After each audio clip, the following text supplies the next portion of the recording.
الحمد لله نحمده ونستعينه ونستغفره ونؤمن به ونتوكل عليه ونعوذ بالله من شرور أنفسنا ومن سيئات أعمالنا من يهده الله فلا مضل له ومن يضلله فلا هادي له وأشهد أن لا إله إلا الله وحده لا شريك له وأشهد أن محمدا عبده ورسوله أما بعد رب اشرح لي صدري ويسر لي أمري واحلل عقدة من لساني يفقهوا قولي ربي زدني علما ربي زدني علما ربي زدني علما۔ میرے محترم بزرگوں، دوستوں اور میری ماں اور بہنوں، رات کا تہائی حصہ گزر چکا ہے اور یہ واعظ و نصیحت اور تقریر کرنے کا وقت نہیں رہ گیا ہے، اس لیے کہ ہم رات بھر تقریر سنتے رہیں اور سننے کے بعد چند گھنٹے پہلے ہم بستر پر سو جائیں تو یقیناً فجر کی نماز غائب ہو جائے گی، تو سارا تقریر کا سننا، واعظ و نصیحت کا سننا بیکار چلا جائے گا۔ اس لیے چند منٹ میں آپ حضرات کے روبرو ہوں گا۔ میرے محترم بزرگوں، دوستوں، میں آپ حضرات کے سامنے نکاح اور شادی بیاہ کے اندر ہونے والی خرافات کے بارے میں، شادی کے اندر ہونے والی برائیوں کے بارے میں بتاؤں گا، اور نکاح کے اندر اور شادی بیاہ کے اندر لڑکے اور لڑکیوں کے درمیان ان کے اندر کون سی خوبی اور کون سی صفات ہونی چاہیے، نکاح کرنے کا معیار کیا ہونا چاہیے، کس چیز کو دیکھ کر کے ہم لڑکی سے شادی کریں، کون سی خوبی دیکھ کر کے لڑکی کو اپنے گھر کا بہو اور پتوہ بنائے، اور کیسا لڑکا ہونا چاہیے جس سے ہم اپنی بیٹی کی شادی کریں، ہمارا داماد کا معیار کیسا ہونا چاہیے۔ میرے محترم بزرگوں، دوستوں، یہ نکاح جو ہے تمام انبیاء علیہ السلام کی سنت ہے، اور یہ بہترین سنت ہے جس کے بارے میں اللہ کے نبی صلی اللہ علیہ وسلم نے فرمایا، من رغب عن سنتی فلیس منی،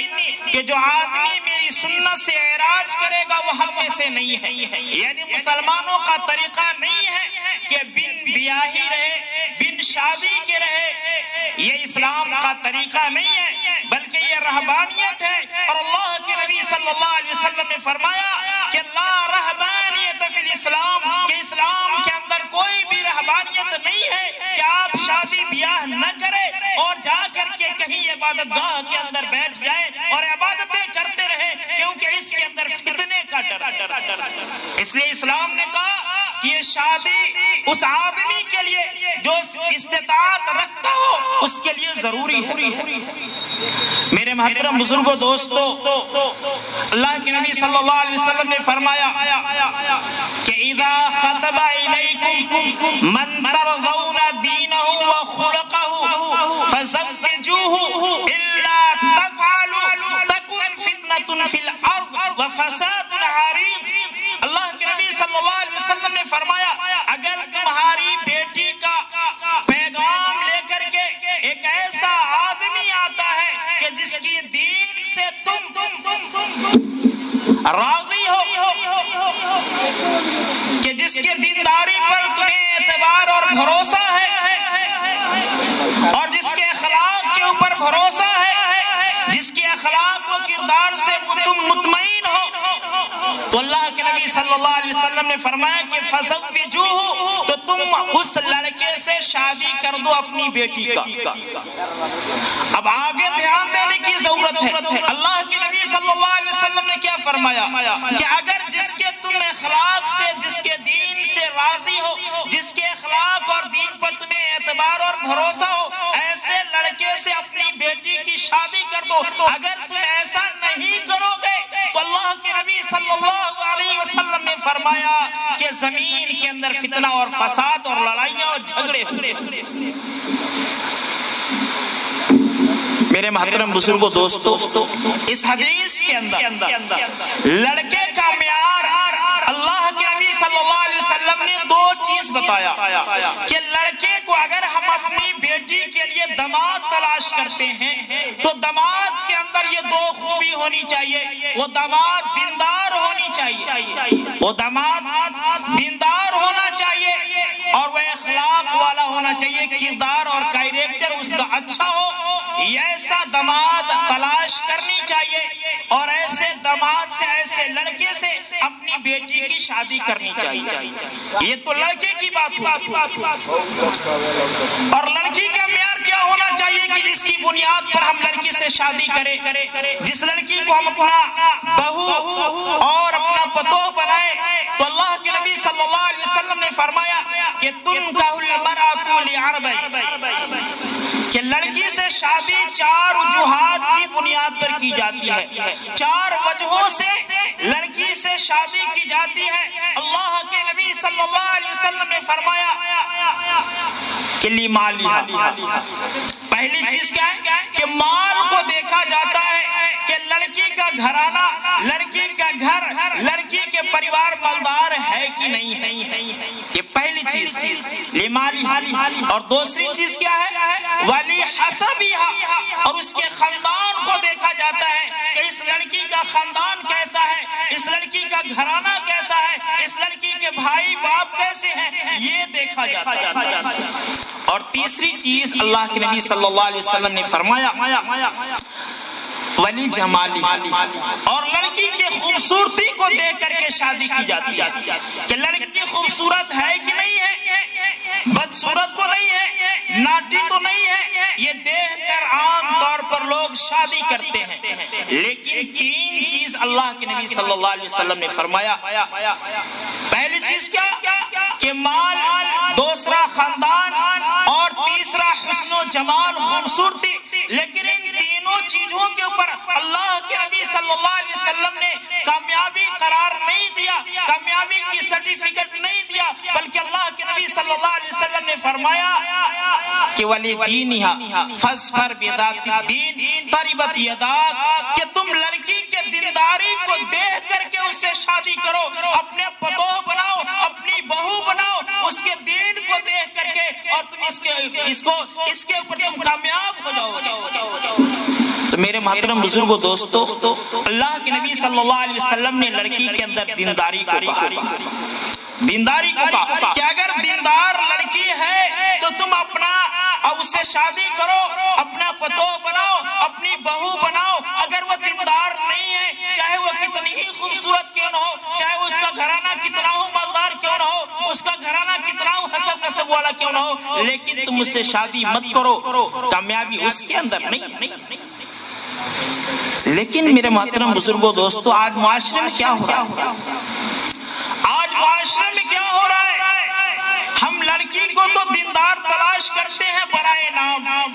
ہم آتے ہیں لڑکی کو دیکھنے کے لیے، ہم جاتے ہیں لڑکی کو دیکھنے کے لیے، تو ہم برائے نام یہ کہتے ہیں کہ لڑکی قرآن پڑھی ہے کہ نہیں پڑھی ہے، مدرسے کے اندر پڑھی ہے کہ نہیں پڑھی ہے، یہ اردو پڑھی ہے کہ نہیں پڑھی ہے، یہ برائے نام دیکھتے ہیں۔ دیکھتے کیا ہے کہ اس کے پاس مال کتنا ہے، اس کا خاندان کیسا ہے، اور اس کی خوبصورت کتنی ہے، یہ چیز ہم دیکھتے ہیں، برائے نام ہم دین تلاش کرتے ہیں۔ لیکن ہم لڑکی کے اندر تلاش کرتے ہیں، لیکن کیا ہم نے کبھی لڑکے کے اندر دینداری کو تلاش کیا؟ کوئی ایسا آدمی ہے جس نے اپنا داماد تلاش کرنے کے لیے گیا ہو، اپنی لڑکی کے لیے لڑکا تلاش کرنے کے لیے گیا ہو، اور لڑکے سے کہا ہو کہ ذرا تم کلمے سناؤ؟ کوئی کہا ہے کہ لڑکا لڑکے سے کوئی کہتا ہے کہ تم کلمہ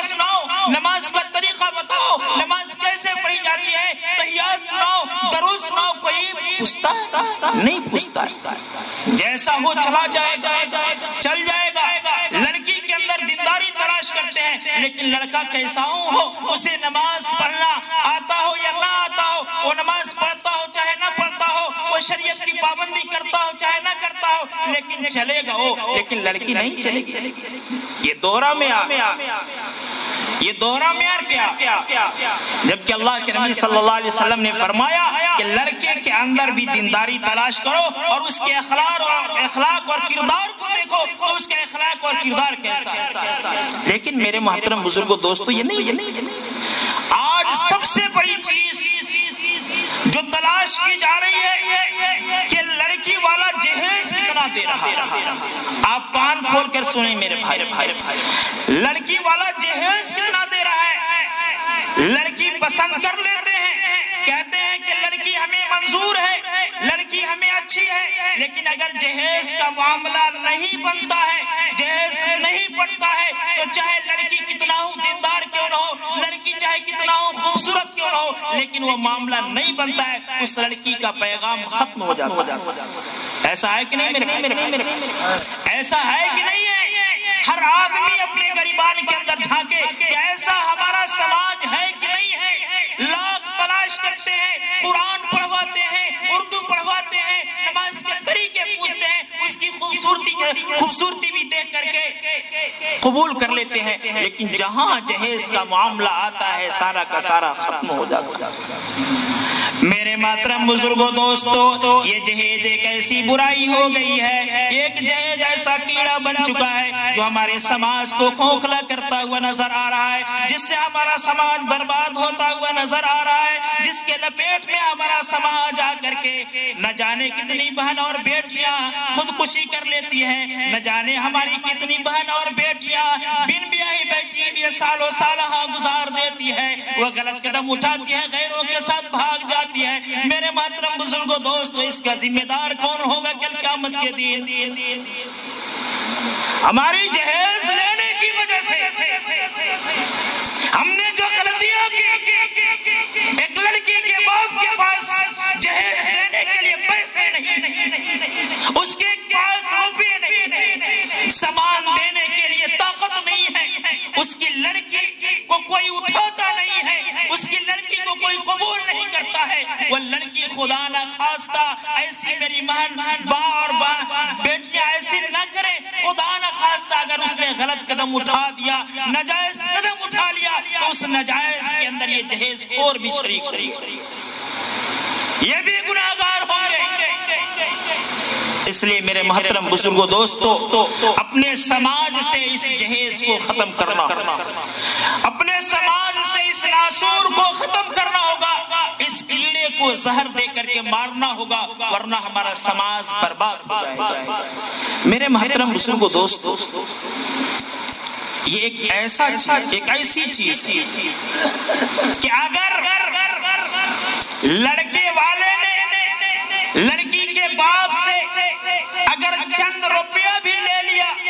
تو یہ اپنے کان کھول کر کے ہم سبھی حضرات سن لیں، کل قیامت کے دن ہمیں اس روپیے کو چکتانا ہوگا، ہمیں اس روپیے کو دینا ہوگا۔ لیکن میرے محترم بزرگوں دوستو، میدان حشر کے اندر حساب و کتاب کے دن ہمارے پاس روپیے نہیں ہوں گے، ہمارے پاس پیسے نہیں ہوں گے، ہمارے پاس جائیدادیں نہیں ہوں گی،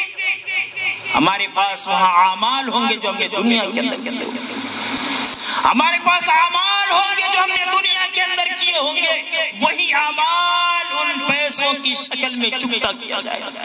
اگر مثال کے طور پر آپ یوں سمجھیں کہ اگر لڑکے والے نے اگر 1,00,000 روپیہ بھی لڑکی والے سے لے لیا ہے، تو کل قیامت کے دن اس 1,00,000 کا حساب ہوگا، اللہ رب العزت فرمائیں گے کہ تو نے جو 1,00,000 روپیہ لیا ہے لڑکی کے باپ سے، یہ 1,00,000 روپیہ اس کو چکتا کر دے، اس کو چکتا کر دے، اور یہ دینا ہوگا میرے محترم بزرگوں دوستو، وہاں ہم چھوٹ کر نہیں جائیں گے، یہ دینا ہوگا، وہاں روپیہ پیسہ نہیں ہوگا، اعمال کاٹ کر کے اس 1,00,000 کی بھگتانی کی جائے گی، اس 1,00,000 کا چکتا کیا جائے گا۔ اگر 1,00,000 کی بھگتانی لڑکے کے باپ کے اعمال سے نہیں باپ پر جتنا گناہ ہوا ہوگا، اس نے دنیا کے اندر جو گناہ کیا ہوگا، وہ گناہ لڑکے کے باپ پر ڈال کر کے اللہ فرمائیں گے اس کو جہنم میں پھینک دو، اس کو جہنم میں پھینک دو، یہ اللہ تعالیٰ حکم فرمائیں گے۔ میرے محترم بزرگوں، دوستو، آپ یہ سمجھیں کہ ہم کتنے بیوقوف ہیں، ہم کتنے ناعقل اور ناسمجھ ہیں کہ جس ماں نے اپنی بیٹی کو لاڈ و پیار سے پالا، اس کے ہر ناز و نخرے کو برداشت کیا، اس کے ہر دکھ سکھ کے اندر شریک رہے ماں باپ، او ماں جو نو ماں اپنے پیٹ کے اندر بچی کو پالتی ہے، وہ کتنی تکلیف اٹھاتی ہے اس بچی کو پالنے کے اندر۔ جب وہ بچی ماں کے پیٹ میں ہوتی ہے، ایک مرتبہ ایک واقعہ ہے کہ ایک صحابی اپنی ماں کو گود میں لے کر کے اٹھا کر کے خانہ کعبہ کا طواف کرا رہے تھے، چکر لگوا رہے تھے کہ چند چکروں کے بعد اس آدمی کی نظر آپ علیہ السلام پر پڑی۔ آپ علیہ السلام سے اس آدمی نے کہا کہ میں نے اپنی ماں کا حق ادا کر دیا۔ کون پوچھ رہے ہیں؟ وہ آدمی، وہ ویکتی آپ صلی اللہ علیہ وسلم سے یہ بات پوچھ رہا ہے جو اپنی ماں کو گود میں، جو ماں بوڑھی تھی، خانہ کعبہ کا چکر لگوا رہے تھے، وہ پوچھتے ہیں کہ میں نے اپنی ماں کا حق ادا کر دیا۔ آپ صلی اللہ علیہ وسلم فرماتے ہیں، ارے بیوقوف، جس دن تو پیدا ہوا تھا، جس دن تیری ماں نے تجھ کو جنا تھا، جتنی تکلیف تیری ماں نے تیرے جنم میں جتنی تکلیف اٹھائی ہے، جتنی تکلیف اس نے برداشت کی ہے تیرے پیدائش کے دن، تو اس کا بھی حق ادا نہیں کر سکا، اور تو کہتا ہے کہ میں نے اپنی ماں کا حق ادا کر دیا۔ تو کہتا ہے کہ میں نے اپنی ماں کا حق ادا کر دیا، جس دن تو پیدا ہوا تھا تیری ماں نے جتنی تکلیف اٹھائی اس کا بھی تو نے حق ادا نہیں کیا۔ وہ ماں اپنے پیٹ کے اندر 9 ماہ اس بچی کو رکھتی ہے، جب وہ بچی پیدا ہوتی ہے تو اس کے ہر ناز و نخرے کو برداشت کرتی ہے۔ وہ بچی جب پیشاب کر دیتی ہے بستر کے اوپر، وہ ماں اس کے کپڑے کو چینج کرتی ہے، اس کے کپڑے کو بدلتی ہے، اپنے نیند کو خراب کرتی ہے۔ جب وہ بچی رات کو روتی ہے تو اپنی نیند کو حرام کر کے اس بچی کو اپنے گود میں وہ ماں اٹھا لیتی ہے اور اسے سلاتی ہے، لوریاں سنا کر کے، لیکن وہ بچی نہیں سوتی ہے۔ ماں کتنی پریشان ہوتی ہے، وہ ماں سے جا کر کتنی تکلیف ہوتی ہے۔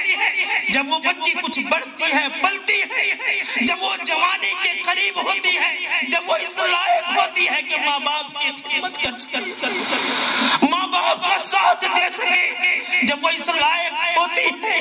وہ ماں باپ اپنے کلیجے کے اوپر پتھر رکھ کر کے اس بیٹی کو دوسرے کے حوالے کرتے ہیں، انجان کے حوالے کرتے ہیں، جس کے بارے میں تحقیق نہیں ہے کہ وہ ساس کیسی ہے، اس کا سسر کیسا ہے اور اس کا شوہر کیسا ہے، کیسے ہے اس کے ساتھ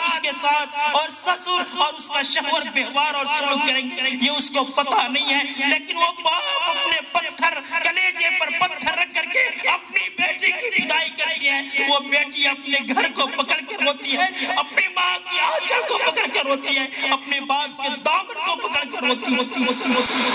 لیکن چاروں نچار اس بیٹی کو جانا پڑتا۔ لیکن میرے محترم بزرگوں، دوستو، اتنی محبت کی قربانیوں کے باوجود جب وہ اپنے باپ اپنے بیٹی کو ودا کرتا ہے تو موٹی رقم بھی دیتا ہے، جہیز کی شکل میں نہ جانے کیا کیا دیتا ہے وہ باپ۔ یہاں محبت کو بھی قربان کیا، اپنی خدمت کو بھی قربان کیا، دوسرے کے حوالے کیا، اور وہ بھی روپے اور پیسے دے کر حوالے کیا۔ آپ اس بیوقوفی کا اندازہ لگائیے کہ کتنے بیوقوف بنے۔ آپ بازار کے اندر جائیں، قلم خریدنے کے لیے آپ دکان پر پہنچتے ہیں،